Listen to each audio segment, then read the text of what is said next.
చాలామంది జగన్ దేవుడు, చంద్రబాబు నాయుడు దేవుడు, మోడీ దేవుడు, రాహుల్ గాంధీ దేవుడు అంటారు. వీళ్ళు ఎందుకు దేవుళ్ళు అవుతారు? వీళ్ళందరూ దొంగలే. ఉదాహరణకు ఒకటి చెప్తా వింటారా?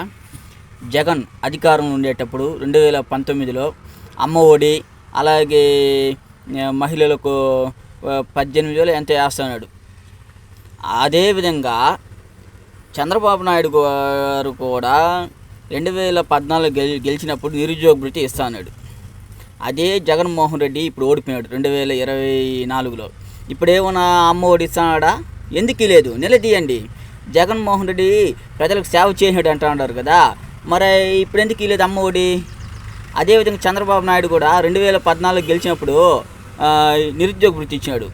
మళ్ళీ ఎందుకు లేదు 2019లో ఓడిపోయినాక? అంటే అధికారంలోకి వచ్చాక ప్రజల డబ్బు ప్రజలకే ఖర్చు పెట్టారు. అధికారంలో లేదంటే వాళ్ళ డబ్బును వాళ్ళు భద్రంగా కాపాడుకుంటారు. ఇది ప్రజలు ఎందుకు అర్థం చేసుకోలేదు? ఎవ్వరు దేవుళ్ళు కదా, అంతా దొంగలే. రాజకీయ నాయకులందరూ దొంగలే. దయచేసి వాళ్ళని ఓ సాధారణ వ్యక్తిలాగే చూడండి.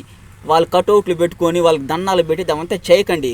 ఇప్పుడు రోడ్లో బస్సు తోలుతాడు, ఒకడు కారు తోలుతాడు, ఒకడు టైలరింగ్ పని చేస్తాడు, ఒకడు చెప్పులు కొడతాడు, ఒకడు ఆచార్య పని చేస్తాడు, ఏదో ఎన్నో పనులు చేస్తారు. వాళ్ళంతా మనం పట్టించుకుంటామా? అలాగే రాజకీయం కూడా అంతే. వాడు రాజకీయంగా సేవ చేస్తాడు, ఏం చేస్తాడు మనం పట్టించుకోకూడదు. ఏదైనా సరే ఓట్లతోనే సమాధానం చెప్పాలి. దయచేసి ఏ రాజకీయ నాయకుని కూడా మీరు గౌరవించకండి.